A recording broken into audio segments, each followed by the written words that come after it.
I want to spend this morning considering the last few verses of the chapter that we read from Mark's Gospel, Mark chapter 2, and centering on a few words from verse 28.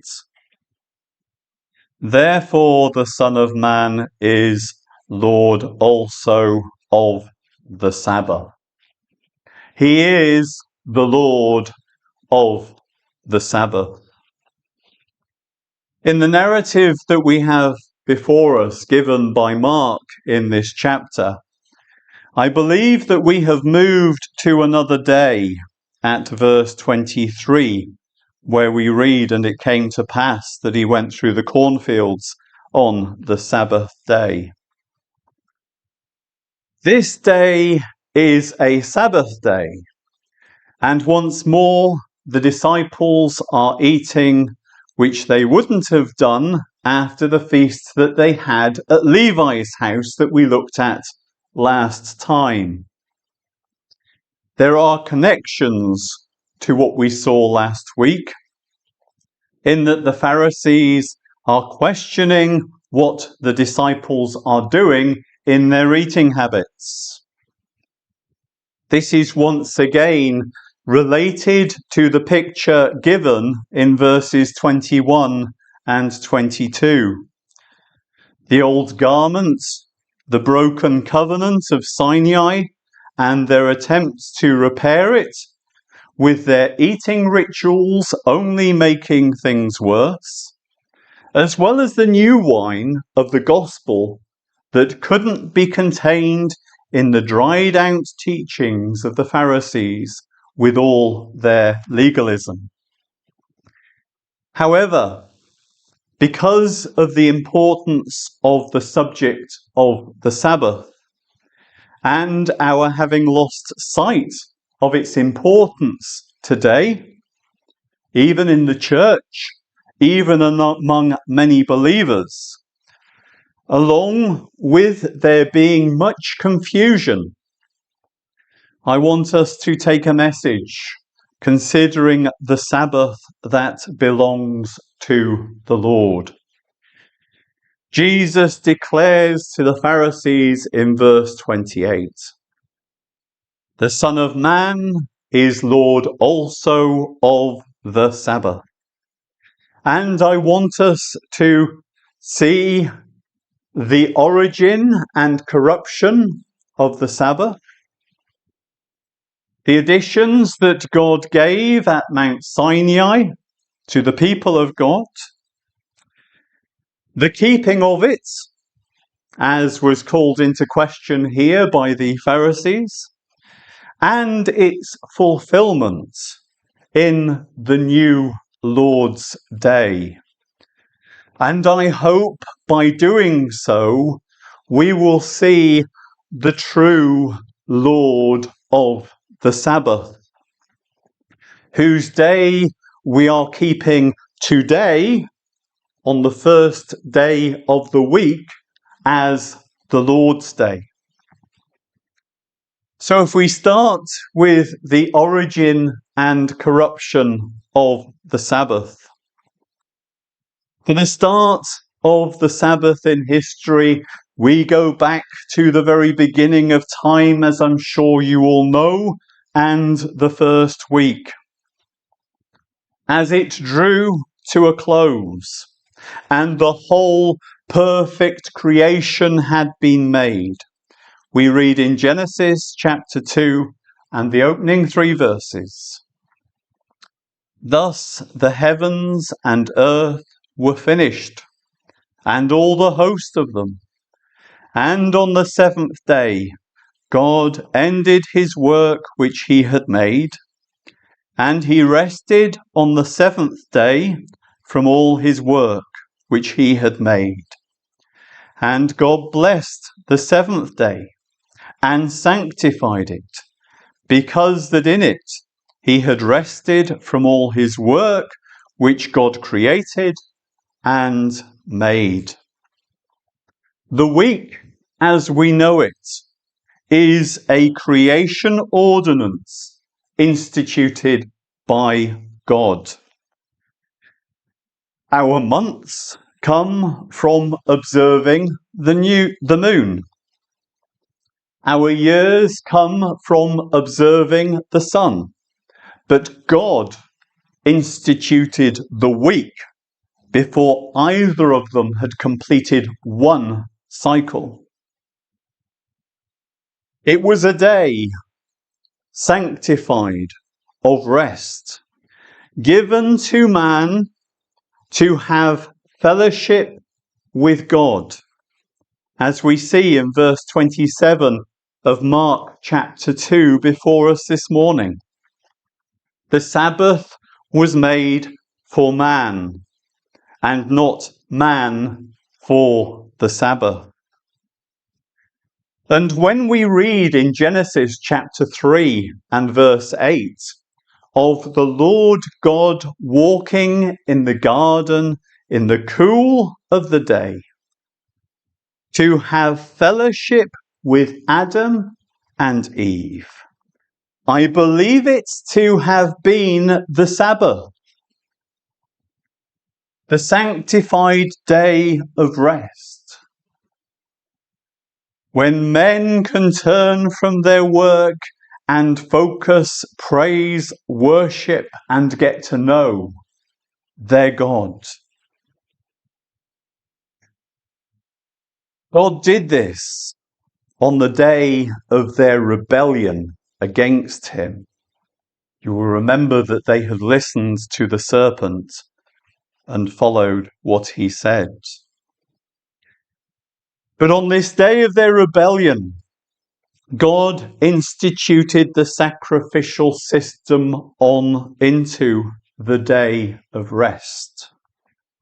Man could no longer approach God without a sacrifice.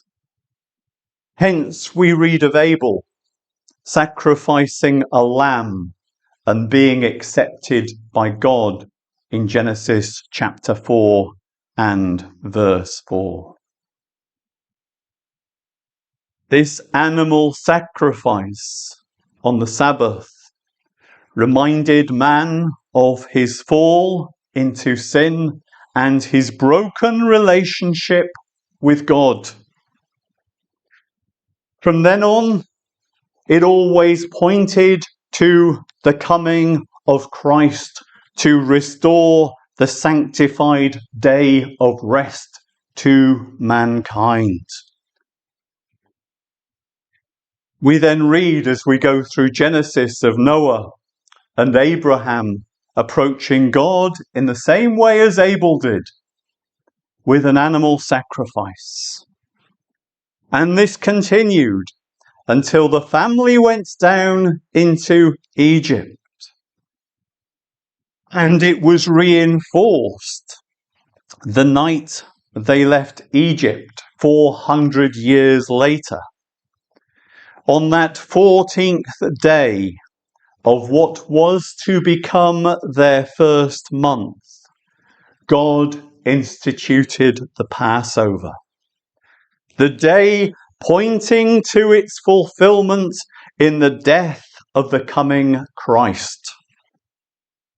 He who would be sacrificed on this same day in the place of sinners to save them from God's judgment. This would then bring them into a new sanctified rest to replace the one broken on the seventh day of creation. And note, this event came at the end of a second week of history. So we have the origin and the corruption of the Sabbath at the beginning. But as we move to Mount Sinai, we see that additional Sabbaths of the covenant were given by God to his people at Mount Sinai. When God had delivered the family of Israel out of Egypt on that first Passover, they travelled to Mount Sinai, where God made a covenant with his saved, chosen people. And within that covenant, he gave them a book of worship, what we call Leviticus in our Bibles. And in the book of Leviticus, if you turn to the 23rd chapter of the book, we read that they were given annual feasts of the Lord that they were to keep as his people. The most important of which was the seventh-day Sabbath, instituted on the seventh day of time, as this pointed to God's rest from his creation. But it was also a reminder of the fall and the coming of the Christ, who would save his people, who would bring a renewed, sanctified day of rest to his people. You see, the Passover, which marked their deliverance from Egypt, took place on the 14th day of their first month. But it was not an additional Sabbath. The first additional Sabbath given to them that they were to keep following the sacrifice on the 14th was that on the 15th day of that first month, the first day of the Feast of Unleavened Bread, to emphasize the new Sabbath in this week, which focused on the body of the Christ. On the day following the weekly Sabbath, during that feast of 7 days, the first fruits were to be offered. And the offering of the first fruits always fell on the first day of the week. Right throughout Israel's history in the Old Testament, they were then to count 7 Sabbaths from that day, and the day following the last of those, on the first day of another week, was to be the next special Sabbath, the day of Pentecost. You can read about that in Leviticus chapter 23 and verse 15. Do you see the movement? The promised Christ dies, and the Sabbath moves. 2 witnesses are given in these special Sabbaths that point to the first day of the week as the new Sabbath day of rest after Christ had died, not before. And as you read on in that 23rd chapter of Leviticus, you get to the 7th month, which used to be the beginning of their year before they left Egypt. And they were given more additional Sabbaths in relation to themselves rather than the Christ. The earlier festivals pointed to Christ. These festivals pointed to their relationship with Christ. And the next Sabbath was on the first day of a new month, the 7th month, the Feast of Trumpets. Once again, we are pointed to a first day. And the trumpets played an important role as they passed through the wilderness.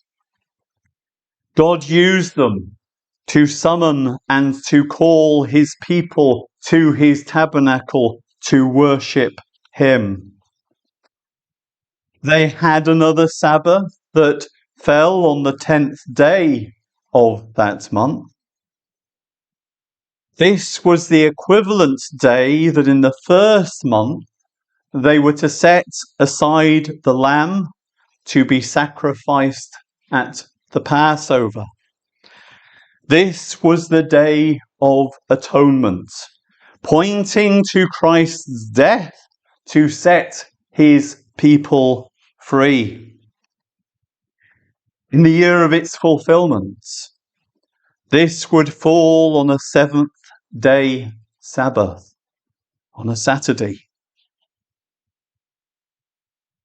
On the 15th day of that seventh month, there was another Sabbath at the beginning of the Feast of Tabernacles.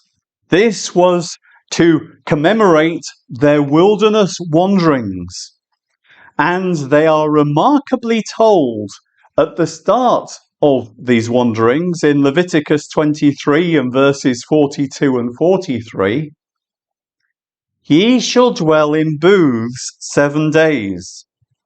All that are Israelites born shall dwell in booths, that your generations may know that I made the children of Israel to dwell in booths when I brought them out of the land of Egypt. I am the Lord your God. As they were setting out, God instructed them that when they arrived in the promised land, that they were to keep this feast to remember this time of wandering through the wilderness. And this 15th day of the 7th month parallels the 15th day of the first month after the death of Christ. You see, in the first month, that is seen at Passover on the 14th. In this last month, it is seen on the Day of Atonement on the 10th. And this final feast of the year that they were given also had a Sabbath on the 8th day of the feast. You can read about it in Leviticus 23 and verse 36. On the 8th day shall be an holy convocation unto you, and ye shall offer an offering made by fire unto the Lord. It is a solemn assembly, and you shall do no servile work therein.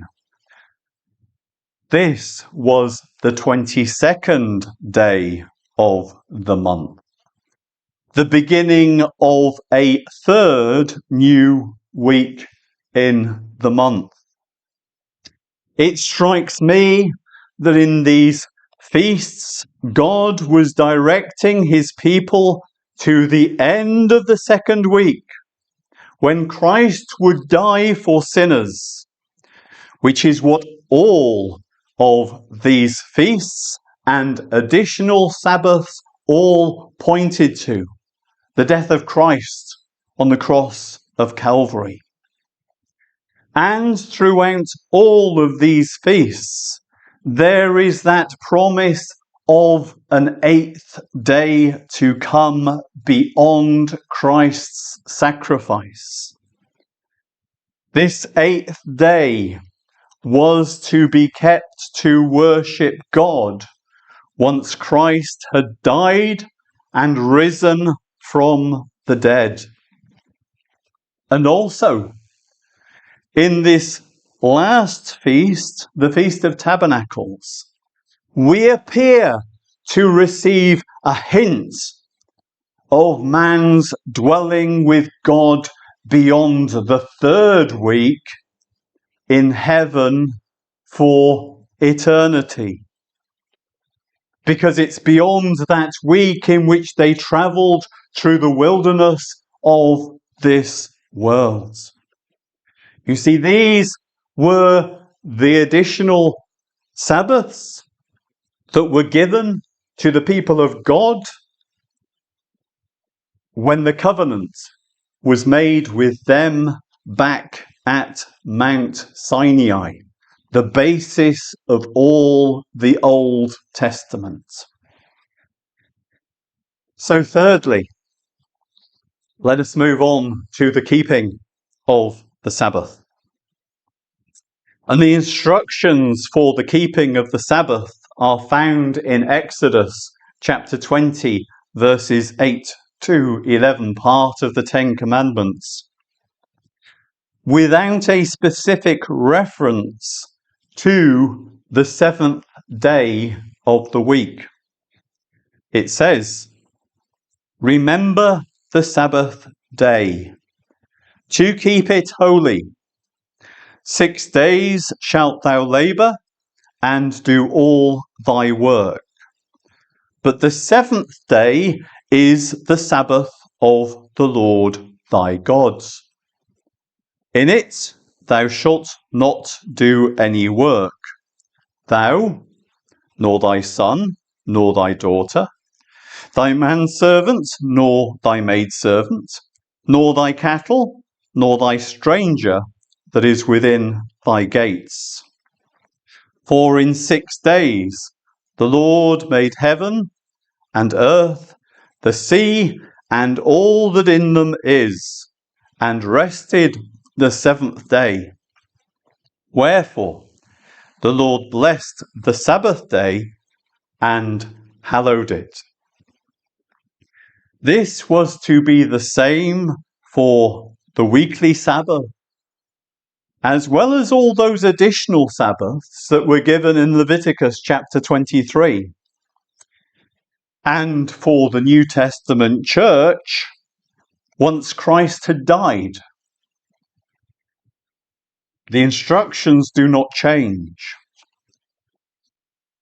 And the prophet Ezekiel in chapter 20 and verses 11 and 12 tells us, speaking about the law, "I gave them my statutes and showed them my judgments, which if a man do, he shall even live in them.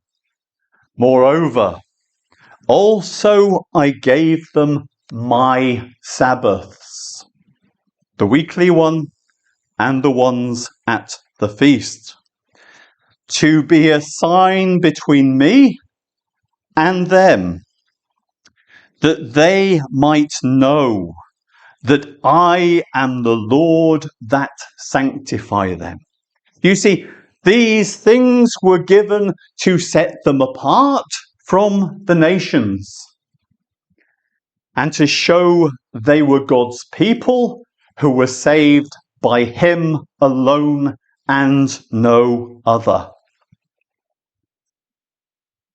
Now in Mark's Gospel, chapter 2 and verse 24 here, we see the Pharisees challenging Jesus because of his disciples.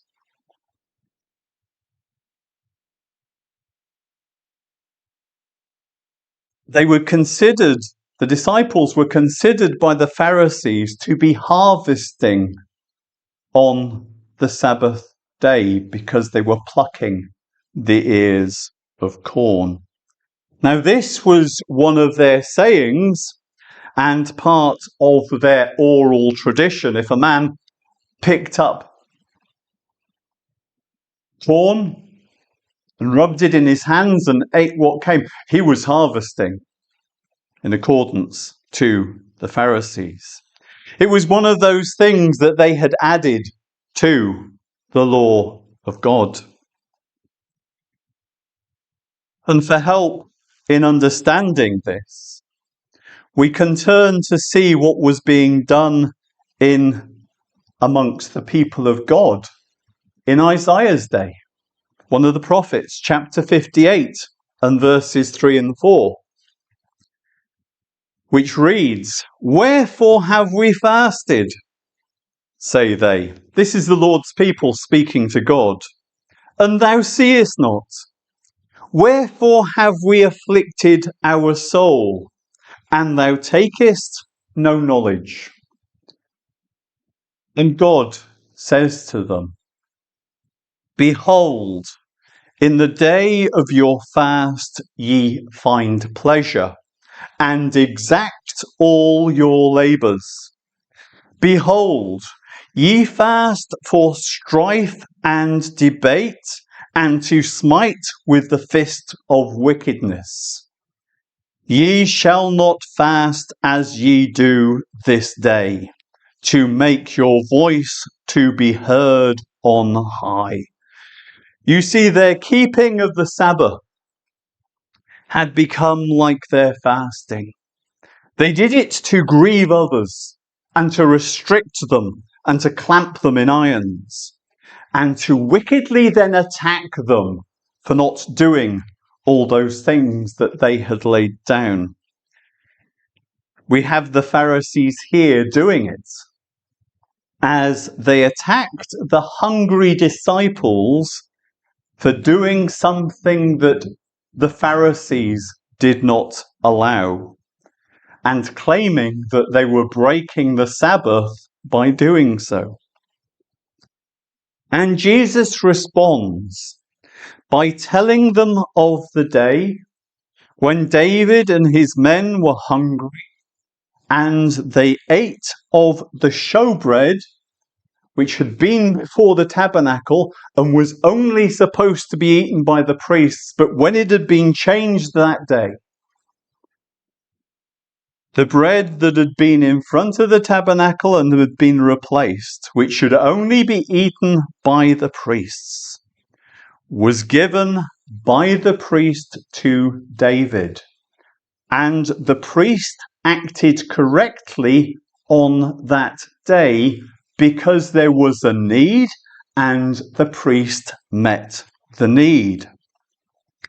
And this is what Isaiah further teaches in that same chapter, chapter 58 and verses 6 and 7, we read, "Is not this the fast that I have chosen," God speaking to his people, "to loose the bands of wickedness, and to undo the heavy burdens, to let the oppressed go free, and that ye break every yoke? Is it not to deal thy bread to the hungry, and that thou bring the poor that are cast out to thy house? When thou seest the naked, that thou cover him, and that thou hide not thyself from thine own flesh." You see, the correct response from the Pharisees should have been to give their bread to the disciples, or to offer to take them home to feed them. But no, they just attacked them. They were supposed to actually know what the law taught, because they claimed to keep it very precisely.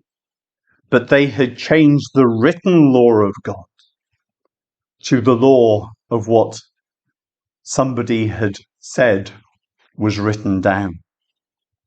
They had changed the law of God and its interpretation to place the people under bondage, doing the opposite of what they should have been doing. So we see that the Sabbath is to be kept, but we're to do charitable things. We're to look after people if they need it. We're not to ignore them, and then when they try and help themselves, criticize them. That's not how we as Christians should live. But finally, let's look at the Lord's Day. Because many misled believers in our day believe that the first day worship was instituted by Rome at the time of Emperor Constantine, which is a Jewish fable, or somebody else's fable. They are unaware of the significance of the feasts of the Old Testament, and those that always fell on a first day of the week, the day of the first fruits, and the day of Pentecost were always on a first day of a week. They always landed on a Sunday, if you will. They are also unaware of the significance of the eighth day. You see, Jesus was the fulfillment of the Sabbath. He kept it as God desired. And therefore, we saw him, or we've seen him in previous weeks, casting out evil spirits and healing on the Sabbath day in the first chapter of Mark's Gospel. Both deeds of mercy, both allowed under the law of God at Mount Sinai. And here, he reminds the Pharisees that man was not made to be constrained by the Sabbath, but that it was given to him for his benefit to commune and have fellowship with his Creator. It was made for man's benefits, not for the Creator's benefits. He did not need man to fellowship with him, but man needs to fellowship with his Creator. You see, Christ was to fulfill the whole of the additional feasts when he died on the 14th day of the first month. We read the Apostle John's account in John's Gospel, chapter 19 and verses 14 to 16. And it was the preparation of the Passover, and about the 6th hour. And Pilate said unto the Jews, Behold your king, talking about Jesus. But they cried out, Away with him, crucify him. And Pilate said unto them, Shall I crucify your king? And the chief priests answered, We have no king but Caesar. They were saying to Pilate, We don't follow the God of the Old Testament. We don't follow all those truths that were there. We do not accept the Son of God who stood before them, but we want to be pagan Caesar's people. Can you see the awfulness of it? Then Pilate delivered Jesus, therefore unto them, to be crucified. And they took Jesus and led him away on this 14th day of the first month. It was on the day of Passover that Christ was crucified. And John records that this was not an actual seventh day. It wasn't a Saturday. As he tells us in verse 31, that the Sabbath was one of the additional Sabbaths, high Sabbaths as he calls them, that was being fulfilled. And as chapter 20 of John's Gospel begins, we are told it was the first day of the week when Mary Magdalene came to the tomb and found it empty because Christ had risen from the dead. We are told in that same chapter of John's Gospel and verse 19, the same day at evening, Jesus came and stood in their midst. Others tell us that he ate with them, and he said, Peace be unto you. Later in verse 26 of that same chapter, we find that 8 days later, another first day of the week, Jesus appeared to them again. And this time Thomas was with them, you will remember. And this is how the first disciples were taught by the risen Christ before his ascension that his new church would gather to worship on the first day of the week in fulfillment of all of those additional Sabbaths on the 15th day of the month. You see, the 7th day Sabbath was to be replaced by the 8th day Sabbath, as we saw earlier in the covenant at Sinai. When Christ had come and died and risen, the church would obediently meet on the first day of the week. As we continue to read our New Testaments, we get to the book of Acts and chapter 20 and verses 6 and 7, and we see that the church at Troas did it. Acts 20 verses 6 and 7. And we, that is Luke and Paul and others, sailed away from Philippi after the days of unleavened bread, and came unto them to Troas in 5 days, where we abode 7 days. And upon the first day of the week, when the disciples came together to break bread, Paul preached unto them, ready to depart on the morrow, and continued his speech until midnight. You see, the church at Troas was doing it.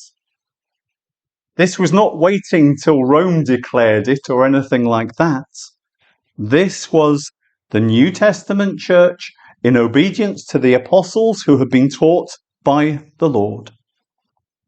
The church at Corinth were found doing so as they gathered for the saints on the first day of the week as they met. And you can read about that in 1 Corinthians chapter 16 and verses 1 and 2.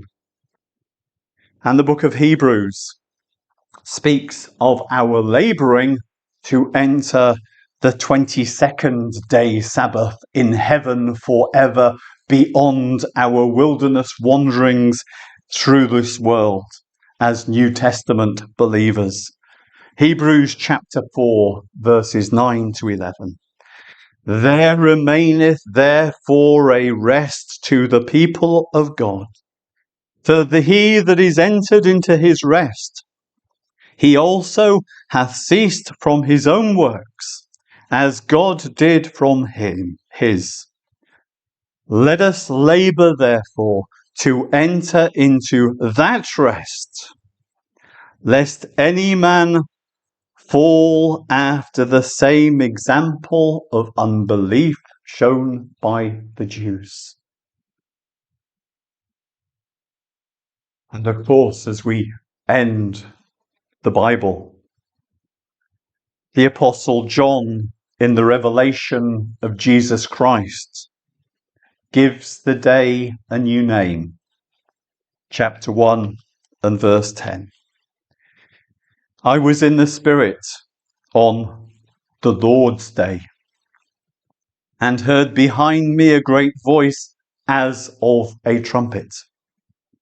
You see, God met with him on that first day of the week with the revelation that he wrote down for us as instructed by Jesus Christ. May the Lord bless us as we seek to worship him today. Amen.